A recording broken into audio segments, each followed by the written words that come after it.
Hello doors, this is Sushanta Ghosh. Welcome back to my YouTube channel. আজকে আমার ওয়ার্কআউটের day 97। আমার ডে 1-এর প্রোগ্রেস আর ডে 97 এর প্রোগ্রেসটা দেখাবো। আপনারা ভাবছেন বাড়িতে বসেই অ্যাপ তৈরি করা অসম্ভব।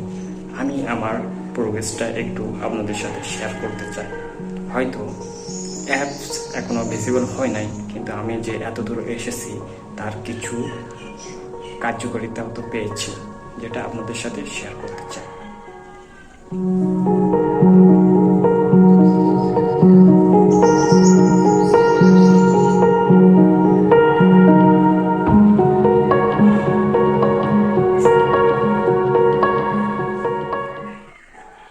আপনারা দেখেছেন আমার ডে 97 এর প্রোগ্রেস।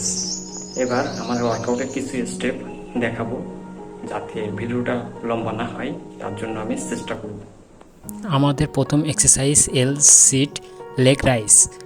আর আজকে আমার জিম পার্টনার হিসাবে আমার বিড়ালটাও পাশে আছে।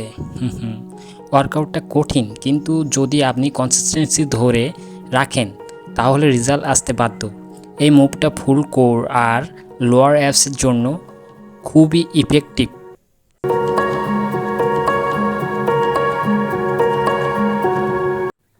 আজকে ডে 97। দেখতে দেখতে অ্যাপস চ্যালেঞ্জের 100 দিনের একদম শেষে চলে এসেছি। ডে 1-এ আমার অবস্থা কেমন ছিল আর আজ কেমন তা আপনারা স্ক্রিনেই দেখতে পাচ্ছেন। এই লড়াইটা মাত্র 3 দিনের নয়, এটা পুরো 97 দিনের কঠিন পরিশ্রমের গল্প। এখন করছি সিট আপ ক্রাঞ্চেস। আমাকে সাহায্য করতে আজকে আমার বিড়ালটাও সাথে আছে। এই এক্সারসাইজ অ্যাপের জন্য খুবই ইফেক্টিভ। ধীরে ধীরে কন্ট্রোলের সাথে র্যাপসগুলো শেষ করুন। আজকে ডে 97 অ্যাপ চ্যালেঞ্জটা। অনেকেই বলছিলেন বাড়িতে বসে কি সম্ভব। স্ক্রিনে দেখুন ডে 1 আর আজকের মধ্যে পার্থক্য। আজকে শুধু অ্যাপ নয়, কিছু অ্যাডভান্স মুভসও থাকবে। এবার করছি রিভার ক্রাঞ্চ। এটা করার সময় পেটের লোয়ার অ্যাপসে প্রচণ্ড চাপ পড়ে, কিন্তু সেটাই আসল প্রগতির লক্ষণ। এরপর দেখুন প্লাঞ্চ হোল্ড এবং হ্যান্ড স্ট্যান্ড। অনেকে বলছেন এগুলো আগের মতোই, কিন্তু প্রতিটি র্যাপসই এখন আমার মাসেল টেনশন আগের চেয়ে ডবল।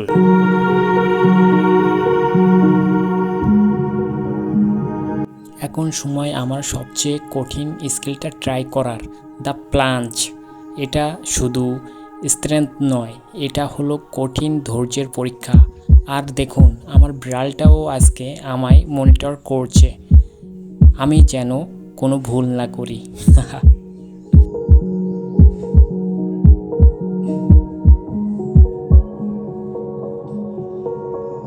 ফুল বডিকে একটি লেভেলের মতো বসিয়ে রাখা, পেটের প্রচণ্ড চাপ, হাতের শক্তি। প্লাঞ্চটা হোল্ড করা মাত্র কয়েক সেকেন্ডের ব্যাপার হতে পারে, কিন্তু এর পিছনে আছে শত ঘন্টার পরিশ্রম। প্রতিটি অ্যাটেম্পে আমি একটু একটু করে আগাচ্ছি। এখন দেখুন হেড স্ট্যান্ড ব্যালেন্স। অনেকে ভাবছেন এটা শুধু উল্টো হয়ে দাঁড়ানো, কিন্তু আসলে এটা হলো ফুল বডি স্টেবিলিটি আর ফোকাসের পরীক্ষা। ডে 1-এ আমার হাত কাঁপতো, কিন্তু আজকে ডে 97-তে আমি পুরাই স্থির। ফিটনেস মানে নিজের শরীরকে কন্ট্রোল করা। এবার সবচেয়ে কঠিন part, all assisted hand stand push up. এটা শোল্ডার এবং ট্রাইসেপ এর শক্তি অন্য লেভেলে নিয়ে যায়। প্রতিটি র্যাপে মনে হয় শরীরের সব শক্তি শেষ হয়ে যাচ্ছে, কিন্তু নেভার গিভ আপ মাইন্ডসেটটা এখানেই কাজে লাগে। Push yourself to the limit. Fitness মানে শুধু অ্যাপস নয়, ফিটনেস মানে হলো নিজের শরীরের উপর নিয়ন্ত্রণ। যারা বলছেন বাড়িতে বসে অ্যাডভান্স স্কিল শিখবেন, তাদের বলবো শুরু করুন আজকেই। বন্ধুরা, আপনারা যারা ভাবছেন জিম ছাড়া সিক্স প্যাক তৈরি করা অসম্ভব, আমি বলবো কনসিস্টেন্সি থাকলে নিজের বাড়িতেও সিক্স প্যাক তৈরি করা যায়। আমার সিক্স প্যাক চ্যালেঞ্জের আজকে 97তম দিন, যেটা আমি পার করলাম। আপনারা দেখছেন আমার 97 দিনের বডি স্ট্রাকচার। হয়তো আমার প্রোগ্রেস হলো, কিন্তু আমার সফলতা আসবেই। আজকের ওয়ার্কআউট এখানে শেষ করছি। আমার ফিটনেস জার্নির সাথে থাকার জন্য ধন্যবাদ। দেখা হবে পরের কোনো video. Stay fit, stay strong. Thanks.